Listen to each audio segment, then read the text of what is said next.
Hello YouTube, Officer Penna, back with another reaction video.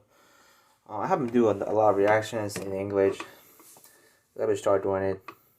But anyways, this is top 10 hardest video games of the century by Watch Mojo. If you guys don't know who Watch Mojo is, you are not a YouTube fan. That's it. Man, this is the fourth time I tried to record this video. I'm being serious. I'm being deadly serious. Because first two times I just messed up the recording. Third time,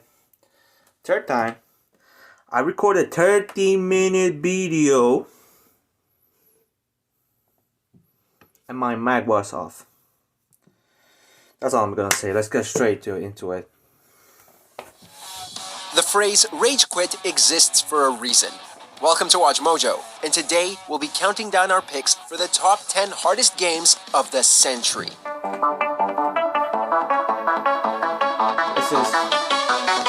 For this list, we're ranking the most challenging, frustrating, and just plain punishing video games of the 21st century.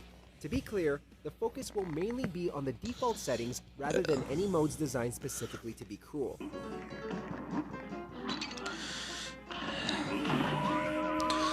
Okay. Number 10, Super Meat Boy. Super Meat Boy. Whew. This game is ridiculous. A game that literally throws players into the meat grinder, Super Meat Boy is a throwback to NES-era platformers where a high difficulty was used to prolong an otherwise short campaign. The only difference is, Super Meat Boy has around 300 levels, pitch-perfect controls, and never feels cheap. Also, it's arguably harder than most NES games. Playing as a cube of meat trying to survive level after level riddled with blades, salt, and various other obstacles, Super Meat Boy rarely gives you the chance to catch your breath and feel comfortable. In fact, a split second tends to be the difference between your character and an unidentifiable red stain. Number 9. Enter the Gungeon. Ooh. This one looks awesome. Roguelike Oops, sorry about that. Two genres known for pushing players past their limits, so a game that combines both is naturally destined to be controller-shatteringly difficult. Enter the Gungeon's gameplay loop is simple. Enter room, survive all of the bullets, eventually fight boss. Do you see that? This is no joke. Unlock a cool gun, then rinse and repeat.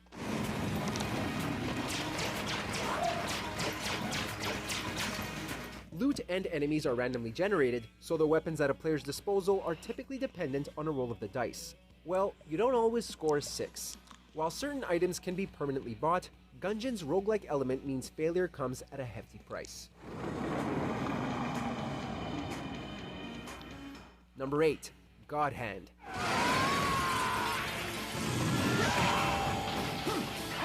Clover Studio produced some truly unique masterpieces during its time, but the developer was not exactly known for its especially hard titles. God Hand, their final release, is a notable exception. It's a goofy but irresistibly charming 3D beat-em-up with more than 100 moves. Goofy? That seems hardcore as fudge. Fudge. Don't be demonetizing. I mean, I don't know why I say that because I never monetized a video. But anyways, this game is awesome. I want to play. I want to try it out. Waiting to be unlocked and chained together. The gameplay is near perfect, but comes with a steep learning curve, especially early on when Jean, the protagonist, only has access to a limited pool of attacks. The bosses are universally unforgiving, despite some of them being downright silly, while the less than ideal camera angles make dealing with groups a constant pain. I'll help you out all right. Number 7. Darkest Dungeon. Haven't heard of this one. Want to feel like the most incompetent leader of all time? Then Darkest Dungeon is perfect for you.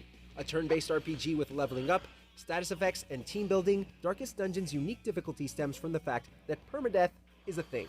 Rather than a fixed party, adventurers can be hired to explore maze-like maps filled with poisonous, fear-inducing, and just plain disturbing monsters. As the fiend falls, a faint hope blossoms. The characters are also susceptible to paranoia and sickness, so preserving the team's morale becomes a crucial and often futile task. In later levels, enemies can feel downright unfair, especially when yet another character with dozens of hours of investment bites the dust. Survival is a tenuous proposition. Number 6. Celeste. Not gonna be lying, that looks cheap. That looks cheap. And that had happened to me in other RPGs. Have you guys played Summoner's War? Oh my god, that game sometimes can be really extremely pay to win, no talent game. Guys, believe me, it is. If you haven't played Summoner's War, please don't comment about it. Please don't comment about it. It's like saying the Clash of Clans is not pay to win. It is.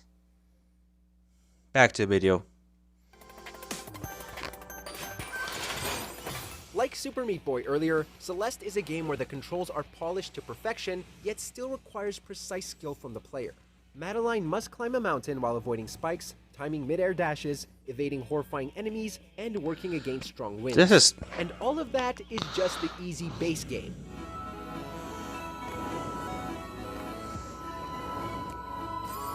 If the players choose to take on the more challenging B-side stages, get ready for a world of hurt as you try, and try again to get your jumps just exactly right. Yet, the game difficulty doesn't end there. If you're truly determined, there's the absurd seaside stages, and the ridiculously insane Golden Strawberry Challenge. Hope that strawberry pie is worth it. Oh my god, this looks hard AF. Number 5. XCOM 2. This one I know is popular. I have not played it. As a matter of fact, I think that from the whole list, I only played like 2 games. Building on the foundation established by 2012's Enemy Unknown, XCOM 2 is set after Earth has been invaded by aliens, with humanity's last hope resting on the shoulders of a grossly outnumbered resistance force. As a tactical RPG, XCOM 2 does a decent job of easing newcomers into the genre and the franchise. However, even Rookie Mode offers up a reasonable challenge.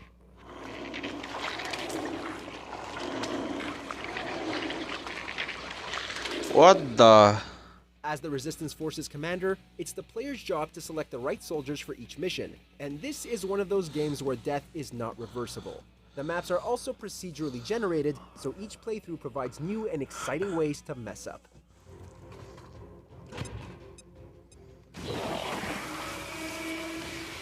Number 4. Ikaruga. From the Toho project to parts of... I don't even have to see this to know this is hardcore. But this type of games used to be hard as AF. Just gonna tell you that I played one of these ones. It's like 100, 200 level type of game. I couldn't even get past the level 5. I'm being serious. Automata, shumps are basically mandated to be dishearteningly difficult. As one of the most highly regarded additions to the genre, Ikaruga has done a lot to cement shoot-'em-up's reputation as being mainly for the hardcore crowd.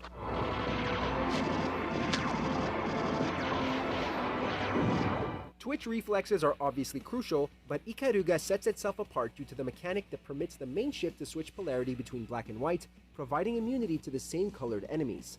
So in addition to the sense of immediacy typical of shoot-'em-ups, Ikaruga throws in an element of strategy.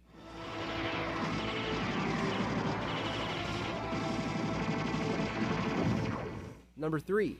Ninja Gaiden.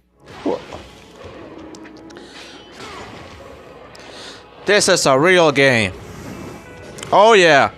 Nintendo's early Check it library out. was packed with notoriously rage-inducing games, but even so, Ninja Gaiden remains a standout. In the 3D reboot, Team Ninja successfully captures the spirit of the original trilogy, so much so that 2004's Ninja Gaiden may just be the hardest entry in the franchise.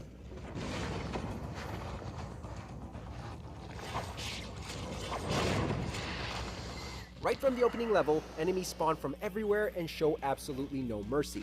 Ninja Gaiden wastes little time in allowing players to become familiar with the mechanics. Ryu is by no means an underpowered protagonist, but Ninja Gaiden punishes every single mistake, and even fodder opponents are not to be taken lightly.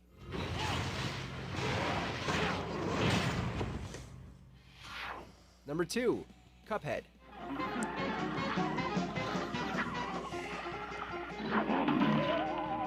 Ignore the mesmerizing visuals harkening back to classic cartoons, the cutesy protagonist. You wanna have a hard time? You wanna cry? You wanna toss your console over the room? This is the perfect game to it. An awesome soundtrack. Cuphead is a soul-crushing run-and-gun platformer that also happens to be one big boss rush.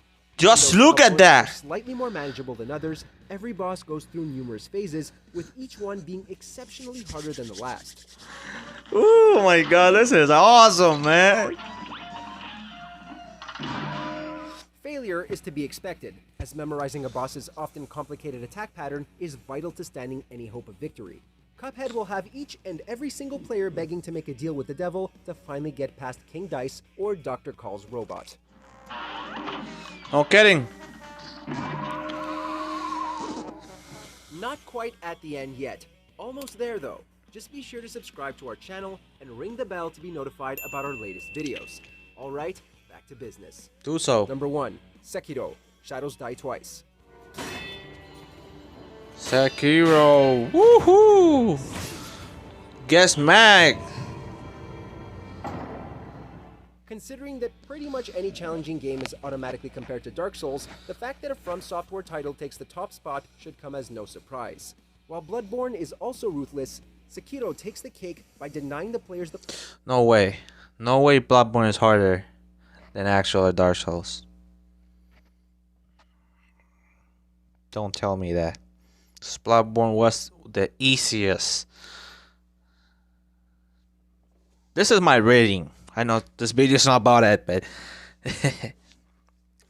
the easiest is Demon Souls. It is.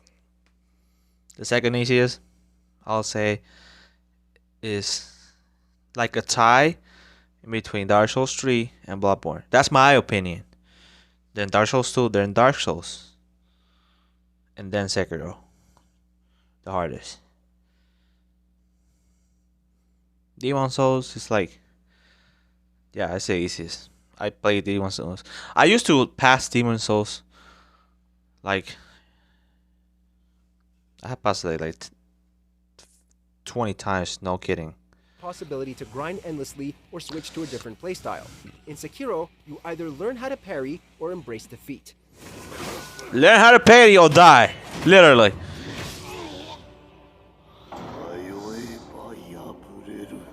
Since you're playing as a Master Shinobi, stealth is a viable option and does slightly trivialize certain encounters.